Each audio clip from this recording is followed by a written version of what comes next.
Assalamualaikum warahmatullahi wabarakatuh. Pada kesempatan kali ini, Miss Yani akan membahas materi serta kunci jawaban bahasa Inggris pada buku English for Nusantara kelas 7 pada halaman 187 dan 188. Nah, langsung saja Miss Yani akan membahasnya. Sekarang, Miss akan membahas di bagian huruf F. Observe the following structure of descriptive text about Monita study habits. Nah, ini artinya observasi ataupun amatilah struktur teks deskriptif di bawah ini tentang kegiatan kebiasaan belajar Monita. Nah, di sini ada struktur dari teks deskriptif yang perlu adik ketahui bahwa definisi dari teks deskriptif adalah teks yang teks deskriptif adalah teks yang mendeskripsikan sesuatu ya. Contohnya mendeskripsikan tentang hewan ataupun tentang orang dan lain sebagainya ataupun tempat. Selanjutnya mari kita lihat di tabel 4.6 4.6. Nah, yang di sini ada strukturnya dan ini teksnya. Di bagian structure dari teks deskriptif itu yang pertama ada identification.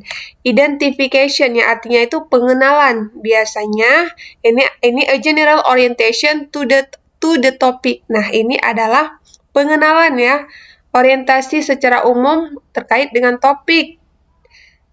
Kalau Miss Yani bilang terkait dengan identifikasi ini yang ditampilkan yaitu pengenalan secara umum, itu identification. Kalau yang kedua yaitu ada description. Description ini udah spesifik. Misalnya kita membahas terkait suatu tempat, maka kita bahas apa aja yang ada di tempat tersebut. Itu termasuk dengan description.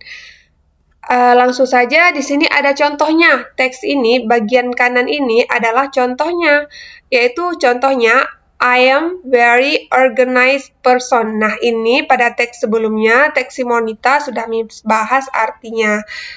Sekarang Miss akan bahas sekali lagi yaitu I am very organized person. Nah, ini teksnya orientasi umum ya terhadap suatu topik. Masih sangat umum ini terkait topik saya, yang artinya saya orang yang sangat organisasi atau teratur. Description-nya atau deskripsinya, nah ciri-ciri satu di description ini ada beberapa ciri-ciri. Study area, yang pertama daerah belajar. First, I have a place to study. Saya punya tempat untuk belajar. It doesn't have to be big, dan itu tidak harus besar. I use a corner of my bedroom for my study area. Jadi di sini saya menggunakan sudut kamar saya untuk area belajar. I have a desk. Saya mempunyai meja belajar, a chair, kursi, bookshelf, rak buku, and a desk lamp there, dan lampu belajar di sana. Kedua, nah ini kan udah mendeskripsikan nih. Udah mendeskripsikan terkait dengan si study area, dan ini deskripsinya. Second, I always keep everything organized. Kedua, saya selalu menata semuanya dengan rapi. My desk is neat. Meja saya rapi. I put the books away when I don't read them. Saya menyimpan buku-buku ketika saya tidak membacanya. Nah, itu artinya. Selanjutnya, deskripsi struktur selanjutnya itu ada feature 2 atau ciri-ciri kedua terkait dengan listen dan review.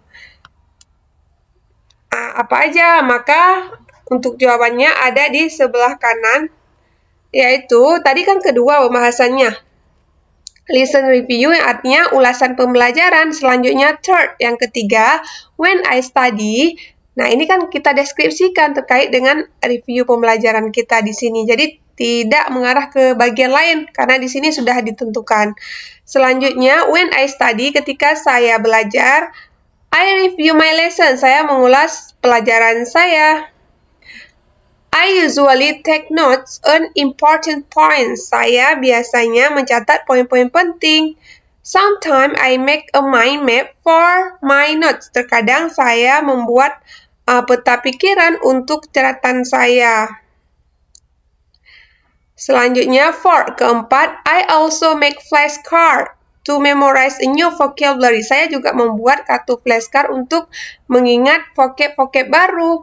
I use colorful paper and orange to make it. Nah, artinya saya menggunakan kertas berwarna-warni dan menggunakan cincin ataupun ring ya, cincin untuk membuatnya. Nah, cincin ini bisa seperti ring binder, jadi dipakai di situ di bagian pinggiran flashcard agar tidak terhilang. Jadi tergantung di situ semua. Selanjutnya, feature 3 atau ciri-ciri ketiga. Ada study buddy, jadi kan si Monita belajarnya ada kawan ya kan, study buddy ataupun ini temannya, teman belajar. Finally, dia deskripsikan nih tentang teman belajar. I also have a study buddy to help each other. Saya juga punya teman belajar untuk saling membantu.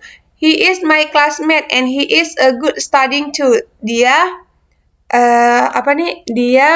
teman sekelasku atau teman sekelas saya, dan dia juga pandai belajar. Nah, ini artinya to. Selanjutnya komen. Komen termasuk ke dalam strukturnya itu I am happy with my study. I sometimes give myself some reward. Saya senang dengan hasil belajar saya. Kadang-kadang saya memberikan hadiah kepada diri saya sendiri. Nah, yang perlu diingat secara garis besar, untuk struktur teks itu ada dua, yaitu ada identification and description. Identification itu pengenalan masih secara umum terkait dengan topiknya. Selanjutnya description itu sudah mendeskripsikan apa yang mau dideskripsi dengan spesifik, dijelaskan dengan spesifik. Kalau menjelaskan suatu ruangan, kita jelaskan di situ ruangan itu ada apa aja. Kalau kita menjelaskan kawan kita, bentuknya, ciri-cirinya seperti apa. Jadi harus spesifik kalau description untuk teks deskriptif.